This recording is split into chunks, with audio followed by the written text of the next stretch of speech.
C'est revenu quand ça. Ouais, rien, ça a disparu complètement. C'est revenu jeudi, mardi. Ils ont fait ça mercredi, non? C'était mercredi à partir de. Attends, c'est Facebook. Quand ils finissaient le travail. C'est Facebook qui fait ça bien, c'est les signalements. Je ne sais pas, ben voilà. C'est comme on a piraté. Je ne sais pas qui fait ça. C'est revenu tout seul. Ça a fait comme ça le mercredi, de 14h jusqu'à l'endemain, jusqu'à être fatigué. Ben, il a tout fait pour récupérer rien. Tout fait pour récupérer rien. Et moi, abandonné. Il y avait mis en tête qu'il faut faire un nouveau compte. J'arrive au boulot très tôt le matin, 7h30.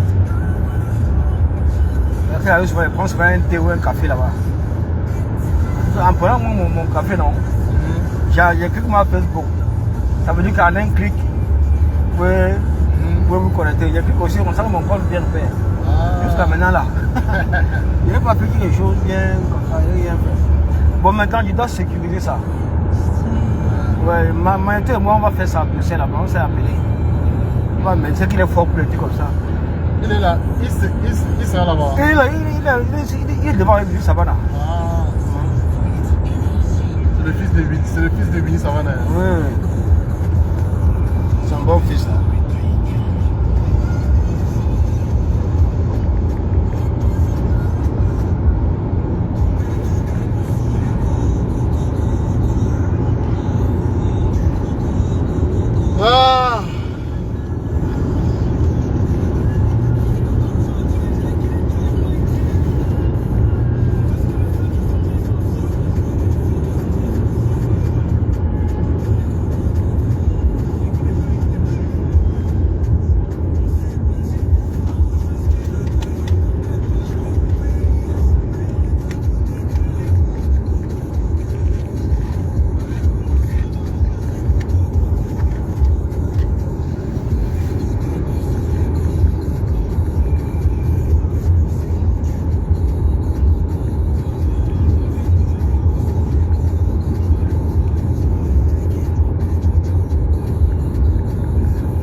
Bruxelles, ça va chauffer tout à l'heure à la famille. Connectez-vous et partagez le live.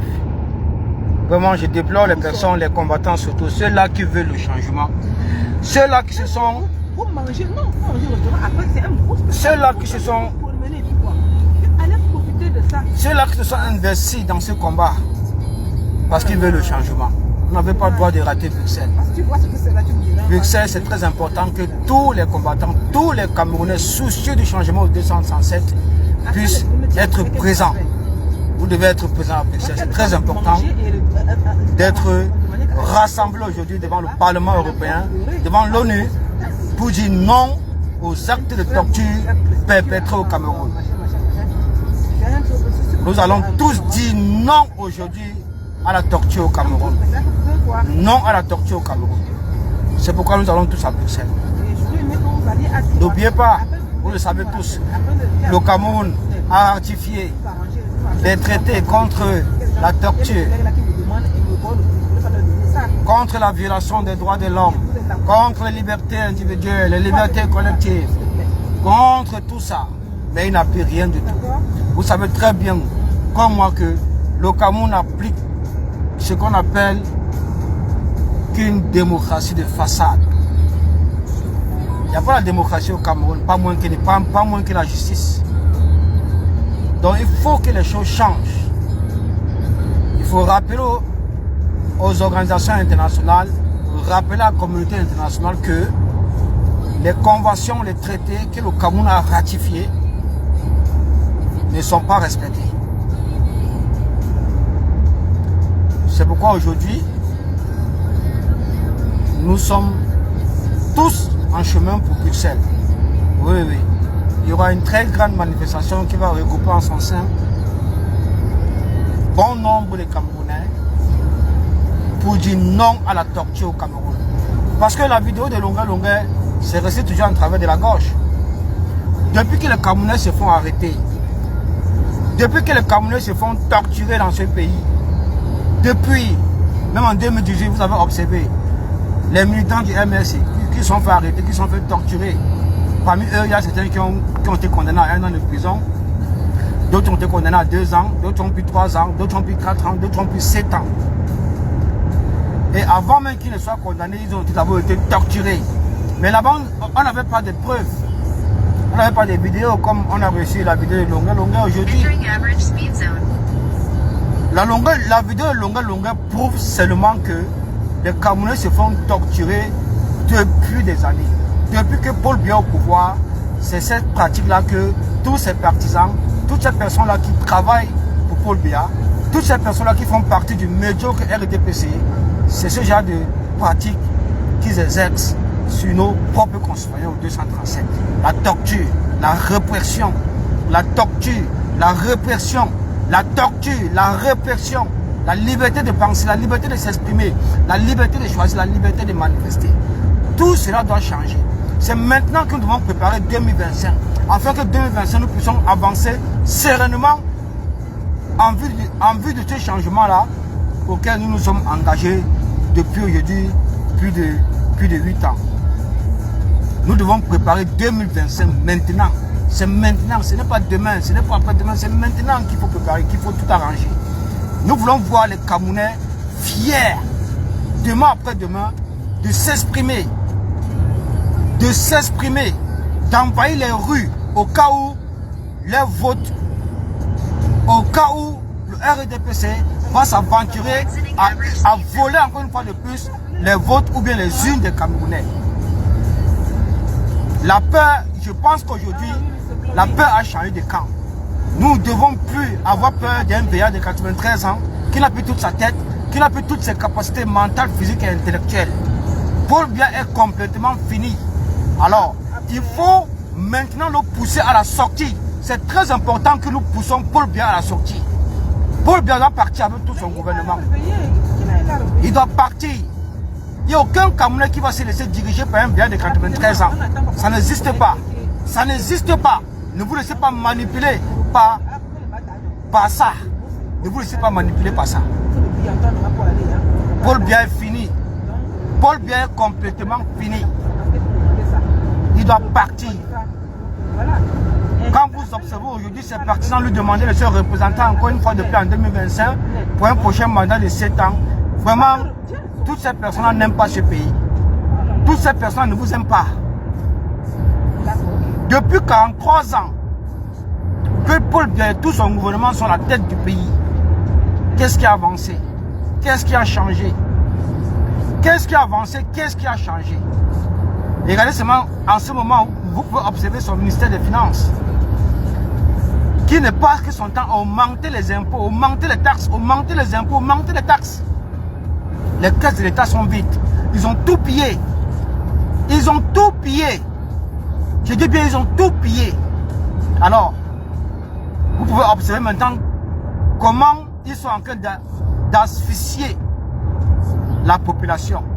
Ils sont en train d'asphyxier les populations en augmentant les taxes, en augmentant les impôts. On n'en peut finir. En augmentant les taxes, en augmentant les impôts, on n'en peut finir. Il faut faire partie pour bien tout son régime de médiocre. Il faut le faire partie. Et ça commence maintenant. Il faut arranger 2025 à partir de maintenant. En 2025, nous voulons voir les Camerounais dans les rues. Nous voulons voir les Camerounais fiers. Nous voulons voir les Camerounais déterminés. Nous voulons voir les Camerounais qui s'expriment. Nous voulons voir les Camerounais qui vont envahir les rues pour revendiquer les unes, revendiquer les votes. Au cas où le RDPC veut s'aventurer encore une fois de plus à voler les élections, à voler les unes des Camerounais. Nous sommes en route comme ça, nous sommes en chemin comme ça pour Bruxelles, afin de dire non à la torture au Cameroun. Non à la torture au Cameroun. C'est très important. La vidéo de Longa Longa est une très bonne chose pour nous. Donc nous devons exploiter cette vidéo jusqu'à la fin, jusqu'au bout, jusqu'au départ de Paul Biya. Parce qu'au moins la vidéo de Longa Longa nous rappelle. La vidéo de Longa Longa est une preuve que les Camerounais se font torturer dans ce pays. Que les Camerounais se font torturer depuis des années que Paul Biya est au pouvoir. Les Camerounais se font torturer. Mais on n'avait pas encore de preuves. Il y a plusieurs Camerounais qui sont pleins comme ça, qui ont été torturés, mais il n'y avait pas de preuves. Donc la vidéo Longa Longa est une preuve suffisante pour exposer ce régime-là. C'est qui encore qui veut intervenir là? Ah, quand on la pointer. Ouais, insulté, ajouté. Nous sommes en chemin comme ça, c'est chaud. Voilà. Renvoie encore, renvoie. Nous sommes en chemin là. On arrive bientôt. Il y aura même plus de 5000 Camerounais aujourd'hui à Bruxelles. Plus de 10 000 Camerounais à Bruxelles. Le temps est venu de prendre nos responsabilités. Oui, le temps est venu de prendre nos responsabilités. Ne me dites pas qu'aujourd'hui vous aurez peur d'un vieux de 93 ans, malgré sa dictature. Non, malgré sa dictature, c'est impossible. Il a 93 ans. Alors, qu'est-ce qu'il faut faire? Il faut le pousser à la sortie, c'est aussi simple que ça. Il ne peut plus diriger le pays. Il ne peut plus vous diriger.